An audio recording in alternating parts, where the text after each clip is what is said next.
Sa ngalan ng Ama, ng Anak, at ng Espiritu Santo.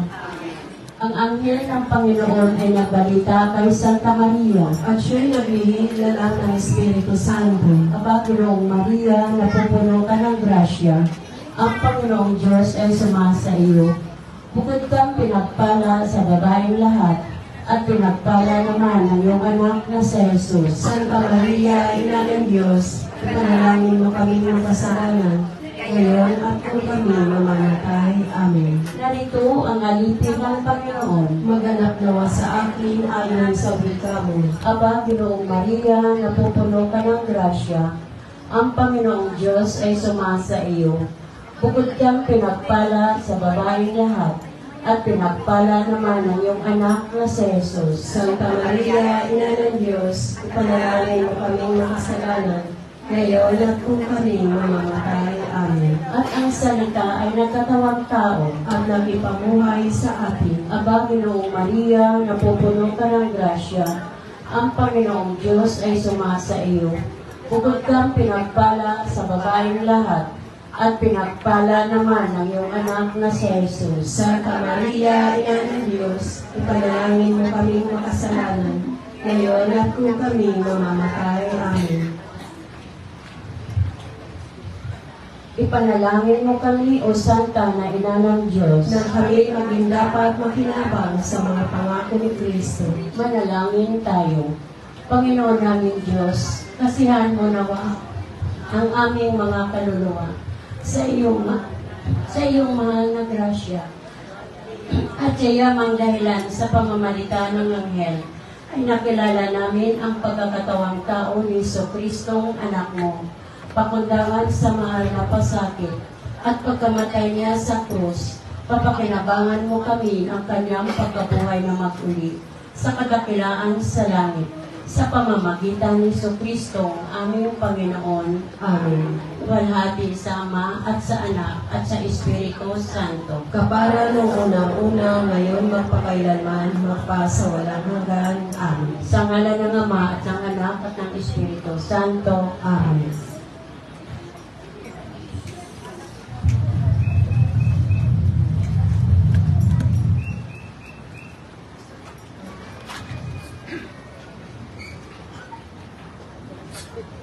At ang mamumuno po sa ating banal na pagdiriwang ngayon ay ating pong Kura Paroko, Reverend Father Douglas D. Badong.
ngalan ng Ama, ng Anak, at ng Espiritu Santo. Amen.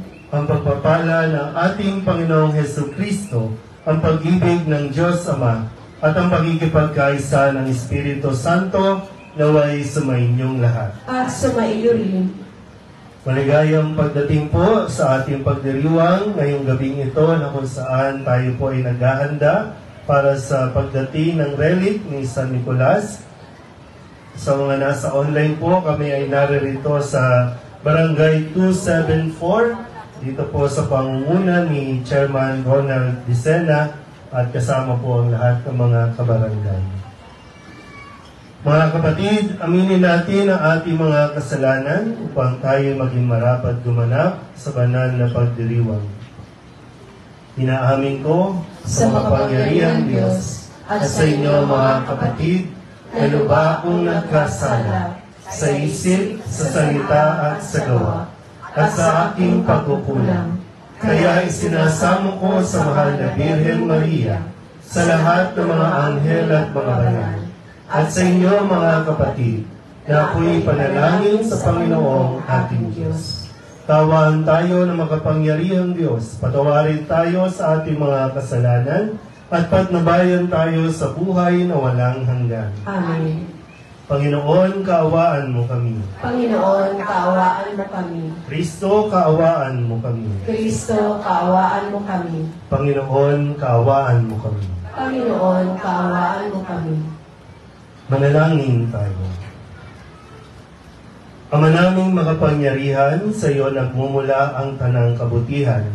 Pagbigyan mo ang aming mga kahilingan, na sa iyong patnubay ang iyong mga kinalulugdan ay aming mapag-isipan at sa iyong pag-akay, ang mga ito ay aming magampanan. Sa pamamagitan ni Jesucristo, kasama ng Espiritu Santo, magpasawalang hanggan. Amen. Maupo po ang lahat.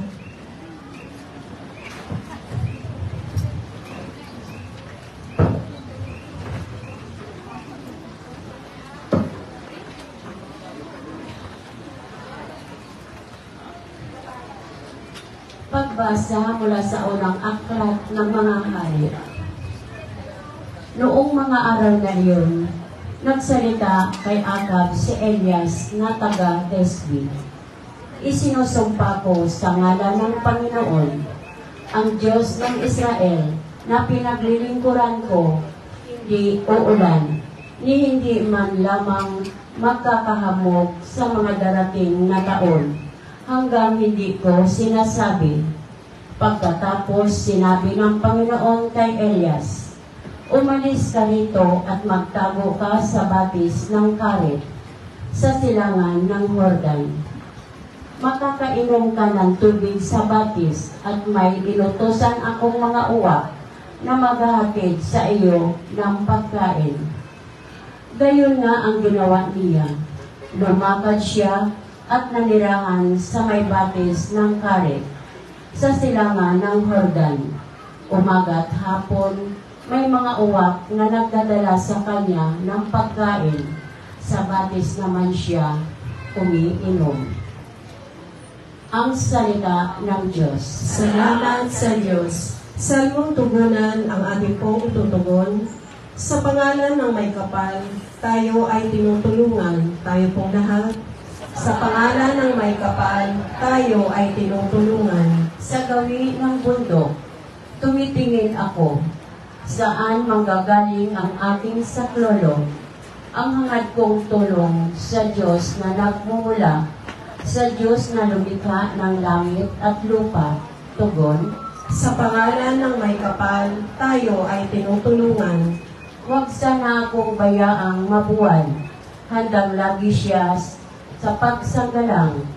Ang pagtatanggol ng bayang Israel, hindi natutulog at palaging gising. Tugon, sa pangalan ng may kapal, tayo ay tinutulungan. ang Diyos na Panginoon, siyang magbabantay, laging nasa piling upang magsanggalang. Di ka magdaramdam sa init ng araw, kung gabi ay di ka sasaktan ng buwan. Tugon, Sa pangalan ng may kapal, tayo ay tinutulungan. sa mga panganib, ika'y ililigtas. Nitong Panginoon, siyang mag-iingat. Saan man naroon, ika'y iingatan. Di ka maaano kahit na kailan. Tugon, Sa pangalan ng may kapal, tayo ay tinutulungan. Tumayo po ang lahat.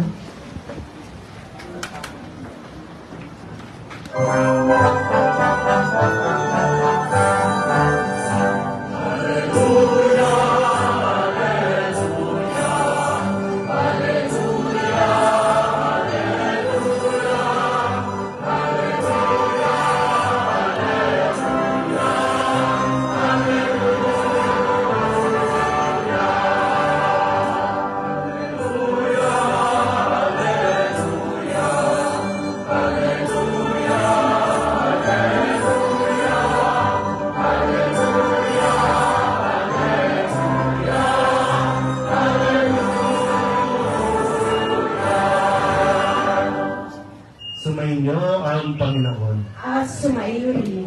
Ang mabuting balita ng Panginoon ayon kay San Mateo. Papuri sa iyo, Panginoon. Noong panahong iyon, nang makita ni Jesus ang napakakapal na tao, umahon siya sa bundok. Pagkaupo niya ay lumapit ang kanyang mga alagad at sila'y tinuruan niya ng ganito. Mapalad ang mga aba na wala nang inaasahan kundi ang Diyos, sapagkat makakasama sila sa kanyang kaharian. Mapalad ang mga nahahapis, sapagkat aalinin sila ng Diyos. Mapalad ang mga mapagpakumbaba, sapagkat tatamuhin nila ang ipinangako ng Diyos. Mapalad ang mga nagningiting makatupad sa kalooban ng Diyos, sapagkat ipagkakaloob sa kanila ang kanilang minimithi. Mapalad ang mga mahabagin, sapagkat kahabagan sila ng Diyos. Mapalad ang mga may malinis na puso, sapagkat makikita nila ang Diyos. Mapalad ang mga gumagawa ng daan sa ikapagkakasundo, sapagkat sila'y ituturing ng Diyos ng mga anak niya. Mapalad ang mga pinag-uusig dahil sa kanilang pagsunod sa kalooban ng Diyos, sapagkat makakasama sila sa kanyang kaharian. Mapalad kayo kapag dahil sa akin, inaalimura kayo ng mga tao, pinag-uusig at pinagwiwigaan ng lahat ng uri ng kasamaan na pawang kasinungalingan. Magdiwang kayo at magalak, sapagkat malaki ang inyong gantimpala sa langit. Gayon din ang ginawa ng mga tao sa mga propetang nauna sa inyo. Ang mabuting balita ng Panginoon. Pinupuri ka namin, Panginoong Hesukristo. Maupo po ang lahat. Muli po, isang magandang gabi sa inyong lahat, mga kabarangay 274. Palapakan natin ang Panginoon.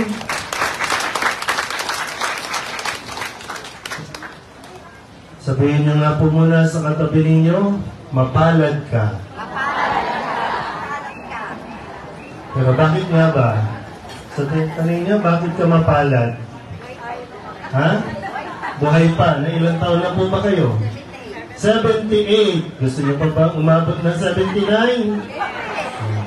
Mapalad tayo sa gabing ito, sa pagtitipon-tipon natin halos. Ito yung first time natin dito sa areang ito, no? Kadalasan kapag palaspas ay nandoon tayo sa barangay hall ninyo. Pero gaya po ng paulit-ulit na sinasabi kanina, tayo po ay nagpapasalamat sa Diyos at mapalad tayo dahil tayo po ay mapagkakalooban ng bahagi o relic ni San Nicolas de Tolentino. Si San Nicolas na nagiging gabay para sa ating pong distrito kung paano nga ba isipin ang kapakanan ng kanyang kapwa.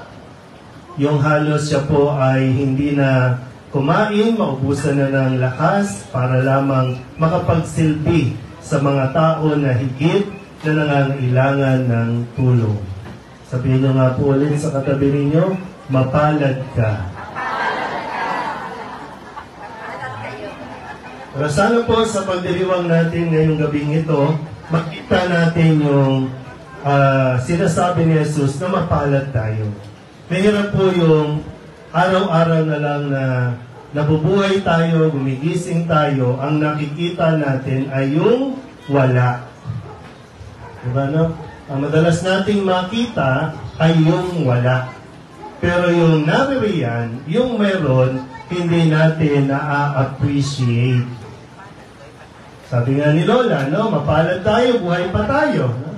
So, hindi na, mahirap naman yung nabuhay ka, bukas gigising ka na naman, pero ang ugali mo ay reklamo ng reklamo at sasabihin mo naman na ang hirap ng buhay. Sino po ang nagsasabing ang hirap ng buhay? Wala na? So, maayos pala ang buhay. Lalo na dito sa Barangay 274. Pero para sa mga tao po na nag-iisip o naiisip nila na mahirap ang buhay, tingnan muna natin kung bakit nagiging mahirap ang buhay. Kasi sabi ni Jesus, mapalad ang mga aba, ang mga mahihirap, mapalad tayo. Sabi, taas nga ang kamay ng mga mahihirap dito. Kakatanggap nyo lang ng ayuda. Bakit mahirap na naman? Ha? Ubos na? Yan. Kaya maganda po na tingnan natin yung mga pag-uugali natin o yung attitude natin, yung pagtingin natin sa buhay. Kung bakit imbis na makita natin na mapalad tayo, ang madalas ay ang malas naman natin. O kaya, kawawa naman ako. Lagi na lang ganito ang buhay. Mahirap ang buhay.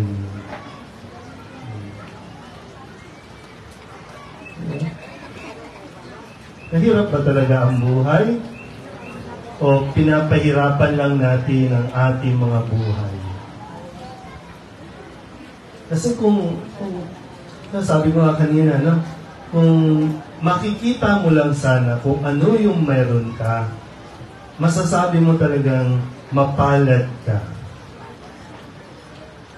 Sa ngayon po kasi, bakit natin nasasabi na kawawa tayo? Kasi sa mga pinapanood natin sa mga social media, sa mga ipinopost natin sa social media. Sige nga, ano yung pinakahuli mong post sa social media? May Facebook ba kayo? Mapalad kayo, wala kayong Facebook. Mayroon daw. No? Kasi yung mga madalas nakatutok sa social media, kawawa naman ang mga yan. Lalo silang namumblema sa buhay. Kasi bawat post natin, maganda po natin tingnan natin, bakit ka nagpo-post sa Facebook o sa social media? Yung kinakain mo, yung binibili mo, yung pinupuntahan mo, hindi naman po masama yun, no? Pero magandang makita kasi titignan natin yung ugali natin eh. Kaya hindi natin nakikita yung ating pagiging mapalad. Pero bakit nga ba pinopost mo ang mga yan? Pinangangalandakan mo sa mga chismosa dyan sa internet. Ano ba? Para patunayan na kaya mo din? Na mayroon ka rin? Kasi kapag nagpo-post ka, mayroong ibang mga nagsasabi na, sana all. Pag sinabi kasing sana all, mayroong halong inggit. At kapag nainggit na, hindi mo na na-appreciate yung blessing na meron ka dahil ang tinitingnan mo ay yung kung ano meron yung iba. Kaya mamamblema na naman ngayon ang mga magulang kasi yung mga anak i-request na naman ng bagong cellphone. Huwag na kayo magsi-cellphone, ha? Ha? Pera na lang, gamot na lang kaysa cellphone, no? Pero, di ba po, kung hindi ko alam kasi bakit pinapahirapan natin ang buhay. Okay naman na eh. Maginhawa naman sana. Pero, pilit natin pinahihirapan ang buhay natin. At kapag nakita natin mahirap ang buhay natin, lalo tayong lumalayo sa Diyos. Kasi ang pakiramdam natin, pinababayaan tayo ng Diyos, Hindi tayo pinakikinggan ng Diyos. Tapos pag tumingin ka sa bahay nyo, bakit sila mayroon? Bakit sila mayroon? Sinong naiinggit kapag yung kapitbahay ninyo nag-abroad? Sino ang naiinggit kapag yung kapitbahay ninyo nag-outing? Sa either sa Boracay, Palawan, saan ba? Ba't di kayo mag-outing sa Baseco? Ha? Nagbawal na ba sa Dolomite? Dati kasi naliligo din ako dun sa Ross Boulevard. Ano? Sino nakaligo sa Ross Boulevard? Pwede pa yun noon eh, di ba? Oh, pwede naman eh. Kung nga lang, kaya nila na mag-Boracay, hindi nyo kaya ng budget. Pero pwede kayong mag-outing. Nagbibigay lang po ng example, no? Ano ba? Sige nga, sino may mga cellphone dito? Mga cellphone. Wala bang signal dito? Yung mga bata, tinan nyo, no? May mga cellphone. Ano kayo? Nagtatrabaho na ba kayo? Para mag-cellphone? Hindi po masamang mag-cellphone, no? Pero, bakit nagiging mahirap ang buhay natin? At sabi natin, hindi tayo maswerte, hindi tayo mapalad. Kasi, bata pa lang yan. Pero, ang mga cellphone, pang-empleyado na. Para saan ba ang cellphone? Pang-communicate. Naalala ko tuloy, no? Naalala niyo po yung umpisa ng commercial ng cellphone? Sino yung unang gumamit ng cellphone? PLDT commercial yun eh. Naalala niyo pa ba? Hindi na. Ang cellphone, para sa mga PWD. Kasi hindi makapag-usap. Iti-text. Hindi makapagsalita eh. So text, yun yung unang commercial ng cellphone. O mga PWD ba kayo? Kaya lang ngayon, wala. No? Kahit bata, high-tech ang brand o ang, yan, pang video, pang ganun lang, pang picture. Pero magkano yan? Pag kung tutuusin, mayaman na kayo. Kaya lang, di ba? Pilit niyong itinataas yung lifestyle doon sa kapasidad ng pera ninyo. Ito yung pera ninyo, yung lifestyle nyo, ito. O kaya, di ba, nasasabi natin, mahirap ang buhay. Pero kung ito ang kapasidad ng pera ninyo, ibababa mo pa ang lifestyle ninyo, makikita mo, ayahay ang buhay.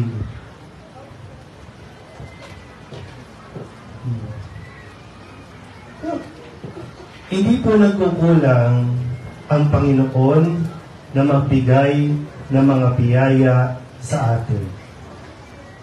Tayo po ang nagkukulang sa pag-handle ng mga biyayang ibinibigay sa atin. O hindi natin na-handle yun. Sa mga nagtitinda po na narito, kumikita naman araw-araw. Sa awa ng Diyos, kumikita. Kaya lang, kailangan natin tingnan. Kasi kahit ang pagtitinda natin, sinasabi natin, sayang yung oras, ba't ako magsisimba? Sayang yung oras. Sayang yung kikitain. Pero sa loob ng isang oras na nagmisa tayo, may nawala pa? O may nadagdag pa? Pero anong nawala? Nawala yung grasya na dapat natanggap nung ikaw ay dumalo ng misa. Sabihin mo nga sa katabi ninyo, magsimba ka naman paglinggo. Chairman Nad, magsimba ka naman, Chairman Nad. Di ka kita nakikita, Chairman Nad. Naging chairman lang si Nad, no? Naging busy na, hindi na nakikita.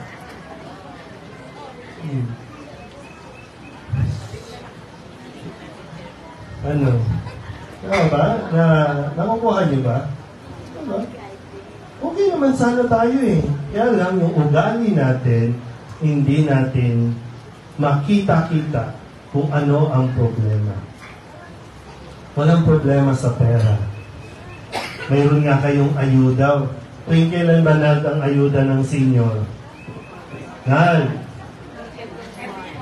Every 3 months. No?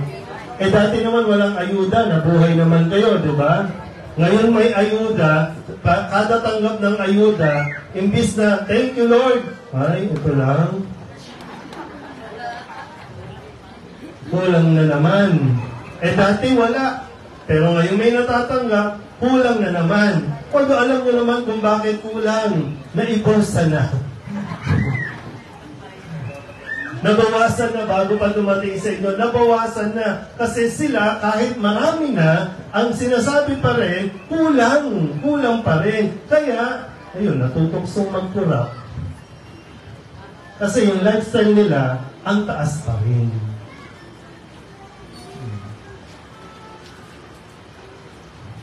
Ano? Okay pa ba tayo? Tingnan niyo lang po, no? Kasi, kailangan nating turuan ang bawat isa. Lalong-lalo na mga bata ngayon, no? Turuan. Matutong magtiis, matutong magpasensya, matutong maging masaya sa simpleng buhay. Simplihan lang natin. At masasabi natin talagang mapalad tayo. Hindi sa kung ano yung mayroon, no, na ang mayroon ng iba, kundi sa kung anong mayroong ipinagkakaloob ang Diyos sa bawat isa sa atin. Huwag mong kainggitan ng iba dahil hindi mo alam kung anong pinagdaraanan nila. Hindi mo alam kung ano at paano nila nakuha yan. Lalong-lalo na, huwag kang mainggit sa kung ano ang mayroon ng iba dahil hindi pa yan bayad. Hulugan pa yan.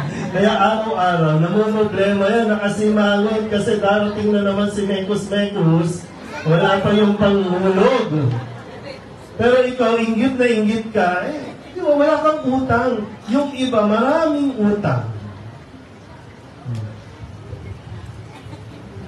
Magkakasakit lang tayo ng todo kung ganyan lagi ang ating magiging pag-uugali. Sabihin niyo nga ulit, mapalad ako. Ulit, mapalad ako. Kahit may rayuma, mapalad ako. Kahit na sardinas ang ulam, mga bata, mapalad tayo. Kahit tuyo, mapalad tayo. Kung ano man ang meron tayo ngayon, saan ka man, ano man ang estado mo sa buhay, sana po lagi mo rin masabi at makita na mapalad tayo. Amen? Amen. Magsi tayo ang lahat.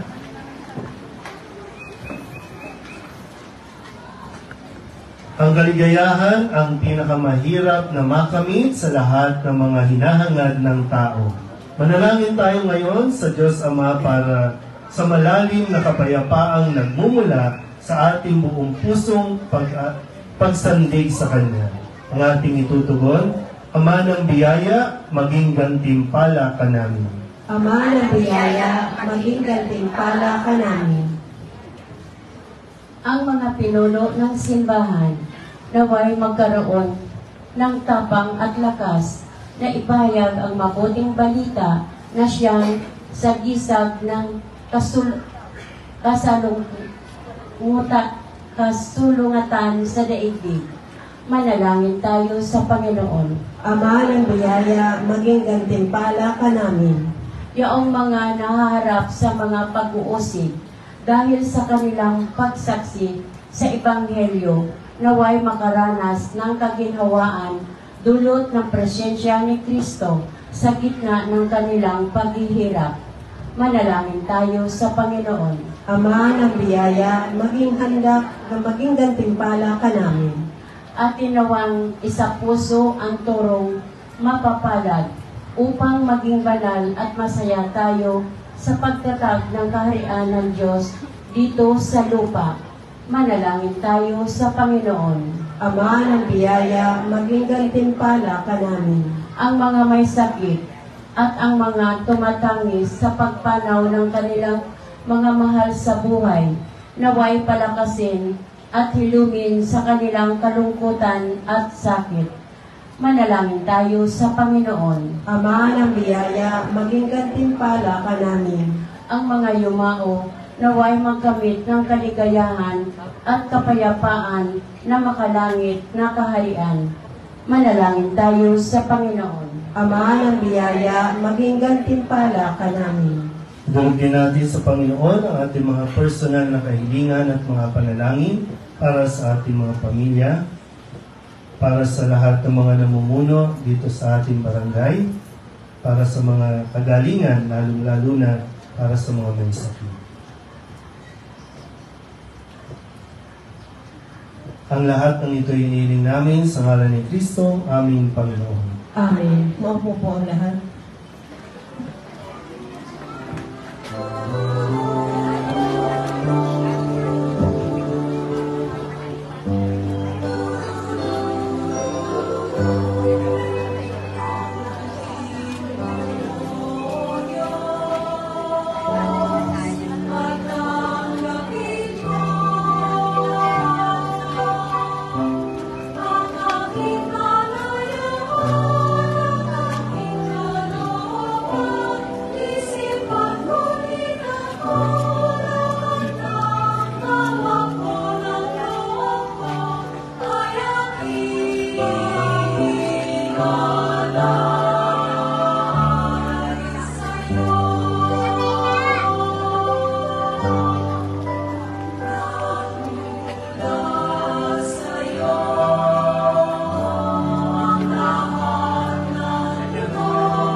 Manalangin kayo mga kapatid upang paghahain natin ay kalugdan ng Diyos Amang makapangyarihan. Tanggapin nawa ng Panginoon itong paghahain sa iyong mga kamay sa kapurihan niya at karangalan sa ating kapakinabangan at sa buong sambayanan niyang banal. Ama naming lumikha, tunghayan mo at kalugdan ang paglilingkod na aming ginagampanan upang ang aming inihahain ay iyong marapatin at ang aming pag-ibig ay iyong pag-alapin. Sa pamamagitan ni Jesucristo kasama ng Espiritu Santo, magpasawalang hanggan. Amen. Sumainyo ang Panginoon. At sumaiyo rin. Itaas sa Diyos ang inyong puso at diwa. Itinaas na namin sa Panginoon. Pasalamatan natin ang Panginoong ating Diyos. Marapat na siya ay pasalamatan. Ama naming makapangyarihan, tunay ng marapat na ikaw ay aming pasalamatan.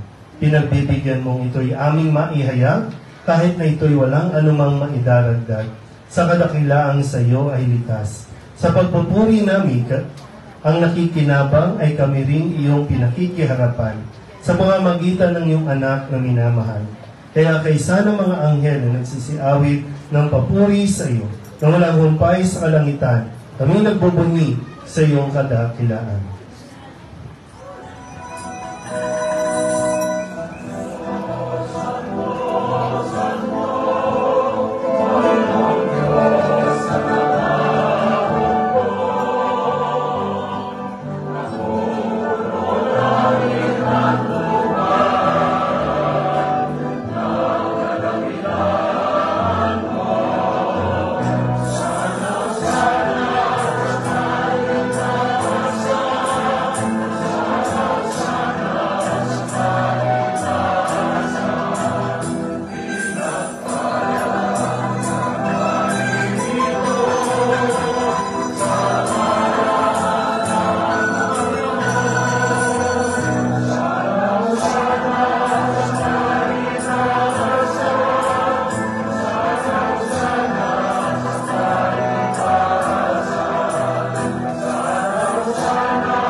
Ama naming banal, ikaw ang bukal ng tanang kabanalan. Kaya't sa pamamagitan ng iyong Espiritu, gawin mong banal ang mga kaloob na ito upang para sa aming maging katawan at dugo ng aming Panginoong Hesukristo. Bago niya pinagtiis ang kusang loob na maging handog, hinawakan niya ang tinapay, pinasalamatan kaniya, pinaghati-hati niya iyon, iniabot sa kanyang mga alagad at sinabi, "Tanggapin ninyong lahat ito at kanin, ito ang aking katawan na ihahandog para sa inyo."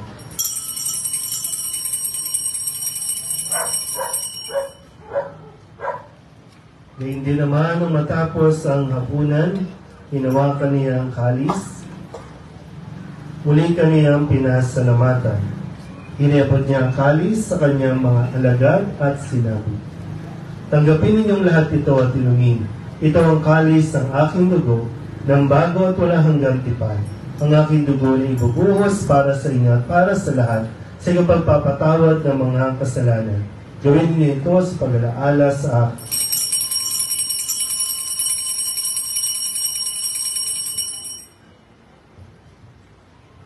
Ipagbunyi natin ang misteryo ng pananampalataya. Si Kristo'y namatay, si Kristo'y nabuhay, si Kristo'y babalik sa wakas ng panahon. Ama, ginagawa namin ngayon ang pag-alaala sa pagkamatay at muling pagkabuhay ng iyong anak, kaya tiniaalay namin sa iyo ang tinapay na nagbibigay buhay at ang kalis na nagkakaloob ng kaligtasan.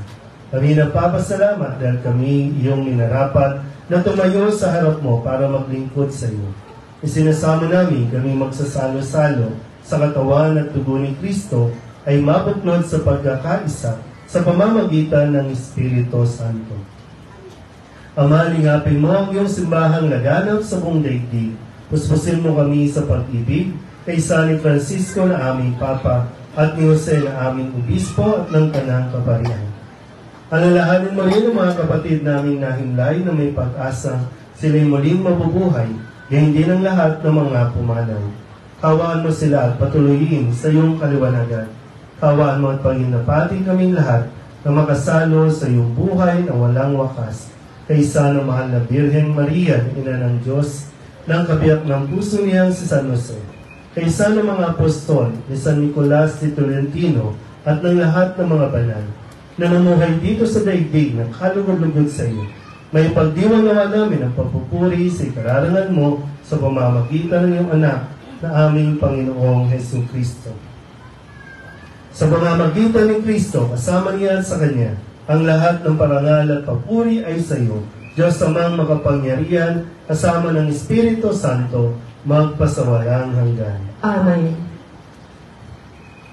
Buong kababaang loob tayong tumawag sa ating Panginoon ng Ama namin.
Hinihiling namin kami iadya sa lahat ng masama, pagkalooban ng kapayapaan araw-araw, iligtas sa kasalanan, at ilayo sa lahat ng kapahamakan. samantalang aming pinananabikan ang dakilang araw ng pagpapahayag ng tagapagligtas naming sa Jesucristo. Sapagkat iyo ang kaharian at ang kapangyarihan at ang kapurihan magpakailanman. Amen. Panginoong Jesucristo, sinabi mo sa iyong mga apostol, kapayapaan ang iniiwan ko sa inyo, aking kapayapaan ang binibigay ko sa inyo. Tunghayan mo ang aming pananampalataya at huwag ang aming mga pagkakasala. Pagkalooban mo kami ng kapayapaan at pagkakaisa ayon sa iyong kalooban, kasama ng Espiritu Santo, magpasawalang hanggan. Amen. Ang kapayapaan ng Panginoon ay laging sumainyo. At sumaiyo rin. Magbigayan po tayo ng kapayapaan sa isa't isa.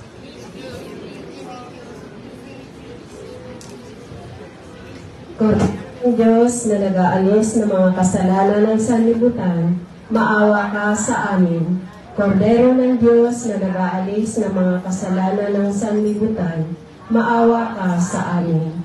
Kordero ng Diyos na nag-aalis ng mga kasalanan ng sanlibutan, ipagkaloob mo sa amin ang kapayapaan.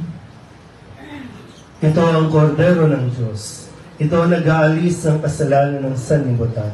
Mapalad ang mga inanyayahan sa kanyang piging. Panginoon, hindi ako karapat-dapat na magpatuloy sa iyo, ngunit sa isang salita mo lamang ay gagaling na ako.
Manalangin tayo. Ama naming mapagmahal, ang pagganap sa iyong pagbibigay kagalingan ay pumawi nawa sa aming mga nagawang pagsuway at magdulot nawa ng iyong mga kinalulugdan sa pamamagitan ni Jesucristo kasama ng Espiritu Santo magpasawalang hanggan. Amen. Ngayon po ay babasbasan natin ang mga tinapay na ipamamahagi.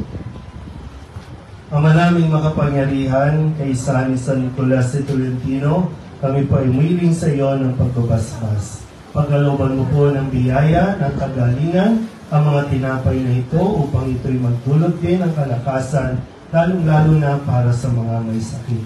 Hinihiling namin ito sa ngalan ni Kristo, aming Panginoon. Amen.